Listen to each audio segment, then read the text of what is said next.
मेरे बाबा मरने से पहले एक लड़की के साथ मेरी बात पक्की करके गए थे। उन्होंने कहा था कि तुम उसी से शादी करना।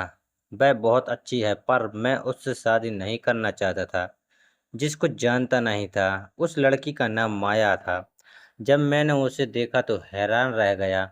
वह तो बिल्कुल भी खूबसूरत नहीं थी। हाँ, दुबली पतली थी, देखने में बुरी नहीं लगती थी। लेकिन जैसा मैंने अपनी होने वाली पत्नी के बारे में सोचा था, वैसी वह बिल्कुल भी नहीं थी। मुझे ऐसी लड़कियां बिल्कुल भी पसंद नहीं थी, पर यह मेरे बाबा की आखिरी इच्छा थी, इसलिए सोचा कि उनकी बात माननी पड़ेगी। सबने कहा कि लड़की के आगे पीछे कोई नहीं है, इसलिए तुम उसका हाथ थाम लो, बाकी भगवान कृपा करेंगे। मैंने माया के साथ शादी कर ली और मैं उसे अपने घर ले आया। उसको देख के मेरा दिल बड़ा खराब हुआ, क्योंकि वह रंग रूप की काली थी। मैंने मन में सोचा, भगवान, यह तूने मेरे साथ क्या किया? मुझे किस बात की सजा दी? दोस्तों, मेरा घर छोटा सा था। मैं कोई इतना अमीर आदमी नहीं था। मेरी एक दुकान थी जहां पर मैं कपड़ों को बेचा करता था। वह मेरी पत्नी बनकर मेरे घर में आ गई।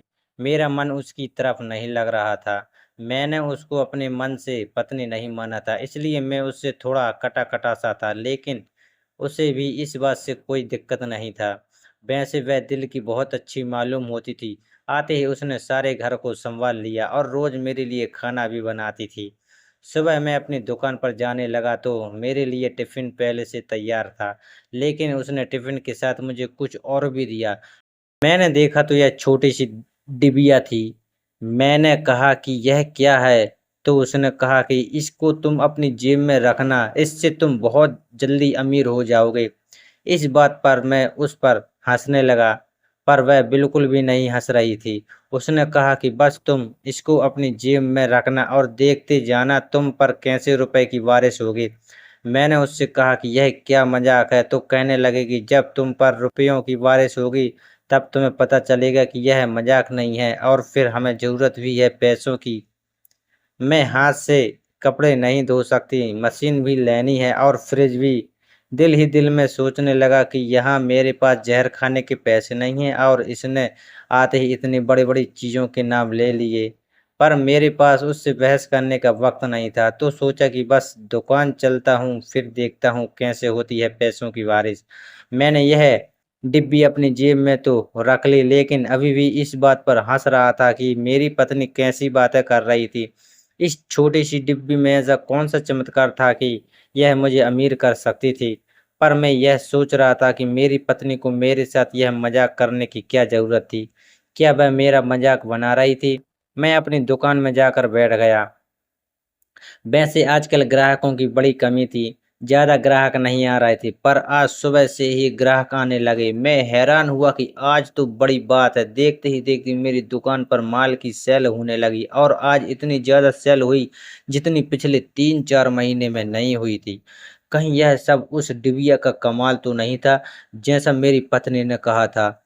इसको अपने पास रखना, तुम पर पैसों की बारिश हो जाएगी। वैसे हुआ तो कुछ ऐसा ही था, लेकिन यह तो संजोग भी हो सकता था, क्योंकि आजकल लगन का मौसम था और समझ लो कि शादी का मौसम चल रहा था। मैं घर आ गया तो मेरी पत्नी ने दरवाज़ा खोला, मुझसे मेरा बैग ले लिया और मुझे पानी का गिलास पिलाया। मुझे पता था कि यह मेरे साथ इतने अच्छे तरीके से क्यों व्यवहार कर रही थी, क्योंकि इसको पता था कि यह रंग रूप की खूबसूरत नहीं है और अगर मेरे साथ अच्छे तरीके से नहीं रहेगी तो फिर मैं इसे अपनी ज़िंदगी में क्यों रखूँगा। पर मैंने उसे बताया कि आज मैं बहुत खुश हूँ, क्योंकि आज मेरा काम बहुत अच्छा हुआ था। लेकिन बीवी को देखकर दिल में कोई हलचल नहीं होती थी।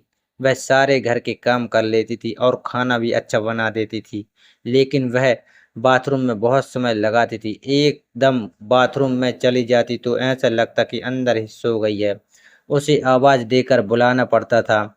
मुझे आज तक यह पता नहीं चल सका कि मेरे बाबा ने इस लड़की को कहाँ देखा था और मेरा रिश्ता इसके साथ ही क्यों किया था। क्योंकि उसने कहा था कि मेरा इस दुनिया में कोई भी नहीं है। मैंने कहा कि फिर तुम कहाँ रहती थी? तो कहने लगी कि मैं अपने कुछ रिश्तेदारों के घर पर रहती थी, लेकिन अब मैं उनसे रिश्ता नहीं रख सकती हूँ, क्योंकि वे अच्छे लोग नहीं हैं। मैं हैरान हुआ कि जब उनके साथ रहती थी तब तो वह अच्छे थे, अब क्यों नहीं? खैर, हम दोनों को एक ही घर में रहना था तो फिर धीरे-धीरे एक दूसरे के करीब तो आने लगे, लेकिन मुझे उससे प्यार नहीं था और शायद होना भी नहीं था। पर सोचा था कि मेरी जो भी पत्नी होगी मैं उससे प्यार करूँगा। मुझे लव मैरिज करने का शौक था लेकिन हुआ नहीं। मेरी पत्नी माया जब से मेरी ज़िंदगी में आई थी, बस एक ही काम अच्छा हुआ था कि जब से मैंने उसकी दी हुई डिबिया अपनी जेब में रखनी शुरू कर दी थी, तब से ही रोज़ मेरी दुकान पर नए-नए ग्राहक आने लगे थे और ज़्यादा ऑर्डर देते थे। मैं अपनी पत्नी से यह बात कहना तो नहीं चाहता था, लेकिन उसकी कही हुई बात सच हो रही थी। मैंने कहा कि उस डिब्बी के अंदर क्या रखती हो? तो उसने कहा कि आप नहीं पूछो और उसको खोलना भी मत और देखना भी नहीं, तो पैसे आने बंद हो जाएँगे। मैं हैरान हुआ और मैंने सोचा कि चलो अच्छा हुआ कि मैंने अभी तक उसे खोलकर नहीं देखा। जबकि एक दफ़ा मैंने सोचा था कि खोल के देखूँ, तो इसके अंदर है क्या? मैंने उससे पूछा कि यह डिब्बी तुम्हें कहाँ से मिली? क्योंकि काम कर रही हो तो? उसने कहा कि मुझे तो पहले ही पता था यह काम करेगी।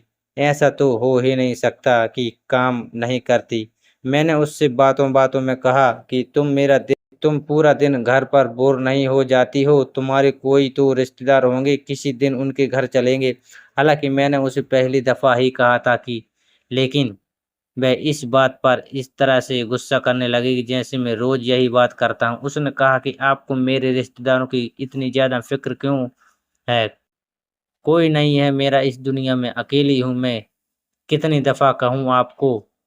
आप क्या मेरी इंक्वायरी लगाना चाहते हैं? पता करना चाहते हो कि क्या कि कौन-कौन है मेरे आगे-पीछे? मैंने तो आपसे कभी आपके पास्ट के बारे में नहीं पूछा कि आप पहले क्या करते थे? हर किसी का एक पास्ट होता है।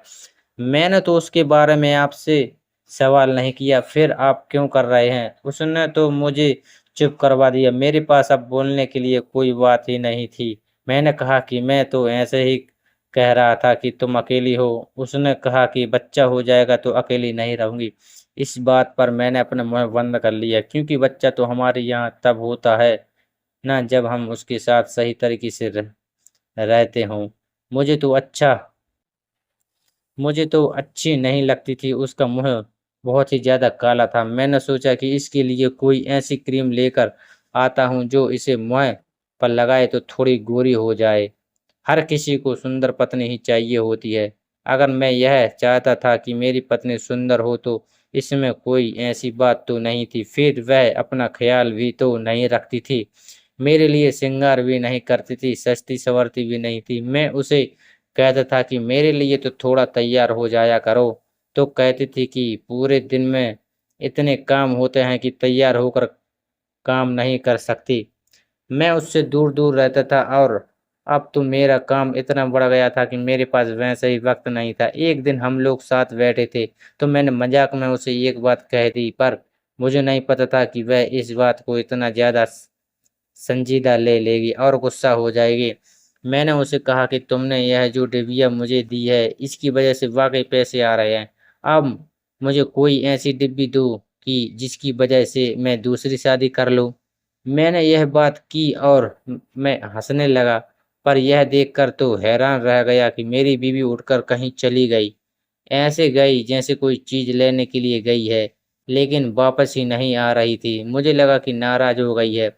अब मुझे इसको मानना पड़ेगा, लेकिन थोड़ी देर के बाद वापस आई और उसके हाथ में कोई चीज़ थी। उसने कहा, "ज़रा अपने हाथ तो आगे करे।" जब मैंने दोनों हाथ आगे किए तो उसने मेरे हाथ में भी कोई चीज़ रख दी और कहा, "इसको भी अपनी जेब में रखना और खोलना नहीं। देखना आपकी मनोकामना पूरी हो जाएगी।" मैं हैरान रह गया, यह देखकर वह भी एक छोटी-सी डिबिया थी। मैंने कहा, "अरे! मैं तो मज़ाक कर रहा था, तुम तो सचमुच ही संजीदा हो गई।" उसने कहा, "क्यों? आपने दूसरी शादी करनी है?" दूसरी शादी हमारे धर्म में नहीं है, लेकिन फिर भी ऐसे लोग हैं जो दूसरी शादी करते हैं। कानून के हिसाब से तो उनकी एक ही बीवी होती है, लेकिन रस्म और रिवाजों के हिसाब से दूसरी बीवी को भी अपने साथ रख सकते हैं। तो आप भी कोई दूसरी बीवी ले आना। मैंने कहा, अरे नहीं, मैं तो यूं ही कह रहा था, मैं जरा घबरा गया। तो उसने कहा, नहीं नहीं, आपको घबराने की जरूरत नहीं है। जो आपने कहा वह मैंने कर दिया। आप तो मेरे पति हैं, आपका सुख मेरे लिए पूजा के बराबर है। अगर आप खुश रहेंगे तो मैं भी खुश रहूंगी। पति तो भगवान होता है। मैंने सोचा कि इस बात को यहीं पर छोड़ देना चाहिए, कहीं हमारा झगड़ा ना हो जाए, और उसी डिब्बी को भी वहीं रख कर उठ गया। लेकिन सुबह हुई तो मेरी पत्नी ने खुद ही वह डिब्बी मेरी जेब में डाली। मुझे तब पता चला जब मैंने अपनी जेब में हाथ डाला। मैं सोचने लगा कि वह तो गुस्सा ही करती है, शायद मैंने भी इस डिब्बी को अपनी जेब में रख लिया, क्योंकि पिछली वाली को रखने से तो मेरा फायदा ही हुआ था।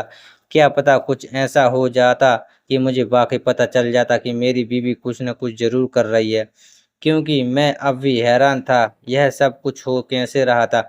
मैं अपनी दुकान पर बैठा था। मेरी दुकान पर अब इतनी भीड़ हो गई थी कि मैंने एक लड़के को रख लिया था। मैं खुद आराम से बैठा चाय पी रहा था जब मेरा एक दोस्त आया।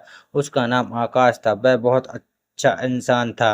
आकर मेरे पास बैठ गया। मैंने कहा, क्या बात है, आज बड़े दिनों बाद आए हो, परेशान लग रहे हो। उसने कहा, हाँ, बहुत बड़ी परेशानी है, समझ नहीं आता कि इस परेशानी से कैसे निकलूं। मैंने बोला, मैं तेरी मदद करने की कोशिश करूंगा। तो उसने कहा, हाँ, तू मेरी मदद तो कर सकता था, लेकिन तेरी तो शादी हो गई। मैंने कहा, क्या मतलब, अगर मेरी शादी होगी तो क्या मैं तेरी मदद नहीं कर सकता? अरे बता, पैसे की जरूरत है तो आजकल भगवान की बड़ी कृपा है, बहुत पैसे हैं मेरे पास। उसने कहा, तू मेरी बहन पूजा के बारे में तो जानता ही है ना? मैंने कहा, हाँ, तेरी बहन है, तूने तो उसकी शादी करवा दी थी। खुश है ना अपने घर में? उसका पति उसे तंग तो नहीं करता? तो उसने सिर झुका के कहा, उसका पति तो इस दुनिया से चला गया, उसका देहांत हो गया। मैं यह सुनकर बड़ा हैरान हुआ। मैंने कहा, यार, तूने बताया ही नहीं। बड़ा अफसोस हुआ सुनकर। वह कहने लगा कि वह बहुत बुरी हालत में है, पूरा दिन रोती रहती है, ठीक से कुछ खाती पीती भी नहीं है। उसने 2 दफा आत्महत्या करने की कोशिश की है। मैंने यह सुनकर बहुत हैरान हुआ। मैंने कहा, क्या इतनी बुरी हालत हो गई है उसकी? मेरे दोस्त ने कहा कि हाँ, बहुत बुरी हालत में है। अगर दोनों दफा वक्त पर ना पहुंचता तो बहुत देर हो जाती, लेकिन अभी भी परेशान रहता हूँ। घर से निकलता हूँ तो सोचता हूँ कि कहीं वह अपने साथ कुछ कर ना ले। डॉक्टर से बात की है, उसका कहना है कि इसकी शादी करवा दो तो फिर यह ठीक हो जाएगी, लेकिन एक विधवा से इस समाज में कौन शादी करता है? मैं भी कुछ नहीं बोला, क्योंकि बात तो ऐसी ही थी। अभी वह वहीं बैठा था कि उसके फोन पर कॉल आई, और वह कॉल सुनकर परेशान हो गया। उसने कहा कि तू चल मेरे साथ, फिर से आत्महत्या करने की कोशिश की है। मैं तुरंत उसके साथ चला गया। यह मेरा बहुत अच्छा दोस्त था, जिसने बुरे वक्त में मेरा बहुत साथ दिया था, लेकिन अब इस बेचारे का अपना बुरा वक्त चल रहा था। जब हम घर पहुंचे तो पूजा कमरे में थी। मैं बाहर बैठ गया, यह कमरे के अंदर गया। उसने कहा कि इसकी हालत बड़ी बुरी है, और रोना शुरू कर दिया। जब मैंने उसके कंधे पर हाथ रखा तो उसने मेरा हाथ पकड़ लिया और कहा कि तू मेरी मदद कर सकता है, मेरी बहन से शादी कर ले। मैंने कहा कि तुझे मैं बता चुका हूँ कि मेरी शादी हो चुकी है, तेरी बहन से शादी कैसे कर सकता हूँ? उसने कहा कि बस तू मेरी बहन को नहीं बताना कि तेरी पहले शादी हुई है। तुम उससे शादी कर ले, उसकी मांग में सिंदूर भर दे, गले में मंगलसूत्र पहना दे, तो रीति रिवाजों के हिसाब से वह भी तेरी पत्नी बन जाएगी। फिर उसे यह बताने की जरूरत नहीं है। जब उसकी तबीयत थोड़ी ठीक हो जाएगी तो उसको बता देंगे कि तेरी तो पहले ही शादी हो चुकी है। समय से बड़ा कोई मरहम नहीं होता। जब वह ठीक हो जाएगी तो उसे बता देंगे, लेकिन अगर अभी उसकी मदद नहीं की तो बहुत बड़ा अनर्थ हो जाएगा। 3 दफा कोई खुदकुशी करने की कोशिश करता है क्या? हर दफा उसकी किस्मत अच्छी नहीं हो सकती। मैं उसे कितनी दफा बचा पाऊंगा? मेरे दोस्त ने बोला। मेरा दोस्त मेरे कदमों में ही बैठ गया। मुझे उसे ऐसी हालत में देखकर बड़ा बुरा लग रहा था, क्योंकि वह भी बहुत अच्छा और खुश रहने वाला इंसान था, लेकिन आज उस पर बहुत बुरा वक्त था। मैंने कहा कि ठीक है, मैं तेरी मदद करने को तैयार हूँ। तू जाकर किसी पंडित को ले आ और शादी करने की तैयारी कर। उसने कहा कि भगवान तेरा भला करेगा, तेरे साथ बहुत अच्छा होगा, तूने मेरी मदद करने की हामी भर ली। मैंने कहा कि हाँ, ठीक है, और हम लोगों ने उसी दिन शादी कर ली। जब मैं उसकी बहन पूजा के साथ फेरे ले रहा था तो वह तो घूंघट में ही थी, लेकिन मैं यह सोच रहा था कि कहीं यह सब कुछ मेरी पत्नी की दी हुई डिबिया की वजह से तो नहीं हुआ। क्योंकि आज ही मैंने अपनी जेब में डाली और जैसा मैंने मजाक में कहा था कि मेरी दूसरी शादी करना चाहता हूँ, दूसरी शादी तो मेरी हो रही थी। मैं इस वक्त शादी ही कर रहा था, लेकिन वह उस दिव्या के अंदर ऐसा क्या रखा था कि जिसकी वजह से जो भी मांगे वह पूरा हो जाता था। मुझे मेरी बीवी से डर लग रहा था। एक डर यह लग रहा था कि उसे पता चल गया कि मैंने किसी और से शादी कर ली है तो वह क्या कहेगी, और दूसरा डर यह लग रहा था कि अगर वह इस तरह से चीज़ों की अपनी मर्जी के मुताबिक कर सकती है तो कहीं बदला लेने के लिए मेरे साथ कुछ और बुरा ना कर दे। खैर, मेरे दोस्त ने कहा कि अब तुझे इधर ही थोड़ा वक्त गुजारना होगा। यह ना हो कि मेरी बहन को पता चल जाए कि यह शादी तूने मजबूरी में की है। वह अंदर बैठी है, तू भी कमरे में चला जा। अब वह तेरी पत्नी है, थोड़ी देर उसके पास बैठ, फिर कोई बहाना करके निकल जाना। तेरी जिंदगी थोड़ी सी मुश्किल कर दी मैंने, लेकिन मैं और किससे मदद मांगता। मैंने कहा कि मैं कोई छोटा बच्चा तो नहीं हूँ, तूने जबरदस्ती तो मुझसे यह सब कुछ नहीं करवाया, और फिर भगवान है ना हमारे साथ, सब ठीक हो जाएगा। मैं जब कभी आकाश के घर जाया करता था तो पूजा भी वहीं आसपास फिर रही होती थी। मैंने उसे देखा था, वह बहुत सुंदर थी, बिल्कुल ऐसी लड़की थी जैसी मुझे चाहिए थी, लेकिन क्योंकि आकाश मेरा दोस्त था और मैं नहीं चाहता था कि मैं उससे अपनी दोस्ती खराब कर बैठूं, इसलिए कभी उससे पूजा के बारे में बात नहीं की और वह भी कभी मेरी तरफ नहीं आई। फिर आकाश ने कहा कि उसकी शादी कर दी है और मेरी शादी से पहले ही उसकी शादी हो गई थी, इसलिए मैंने उसके बारे में सोचना छोड़ दिया था। लेकिन अगर आज वह मेरी पत्नी थी तो फिर आज तो मेरी ज़िंदगी का अच्छा दिन था, क्योंकि वह तो बहुत सुंदर थी। मैं पूजा के कमरे में जाने ही लगा था कि मुझे एक ख्याल आया कि मैंने सोचा कि अपनी पत्नी को फ़ोन करता हूँ, वह क्या कर रही है। जब मैंने उसे फ़ोन किया तो उसने थोड़ी देर बाद ही फ़ोन उठा लिया। मैंने कहा कि क्या कर रही हो, तो कहने लगी कि खाना बना रही हूँ।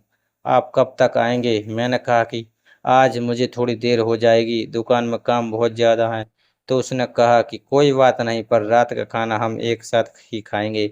मैंने कहा कि हाँ, रात तक तो मैं आ जाऊँगा, क्योंकि अभी दोपहर का वक्त था। मुझे वैसे भी बहुत बुरा लग रहा था। मेरी पत्नी के साथ यह अन्याय था कि मैंने उसे बिना बताए बिना ही दूसरी शादी भी कर ली, और अब मैं उसे लड़की के कमरे में जा रहा था। फिर सोचा यह तो मेरा भाग्य है, और अगर मेरी बीवी को पता था कि उस डिबिया से जो मांगो वह सब कुछ हो जाता है तो उसे मेरी जेब में रखने ही नहीं चाहिए थी। मैंने तो मज़ाक किया और उसने मुझे लाकर वह डिबिया दे दी। मैं कमरे में दाखिल हुआ ही था कि पूजा, जिसने अब तक घूंघट कर रखा था, आंग मेरे कदमों में गिर गई। मैंने कहा, अरे यह क्या कर रही हो? तो कहने लगी, आप मेरे भगवान हो, मुझे छोड़कर तो नहीं जाओगे। मैं समझ गया कि वह अभी भी शोक में है। मैंने कहा, हाँ हाँ, कभी छोड़कर नहीं जाऊंगा। तुम उठो, ऐसे कैसे बैठ गई?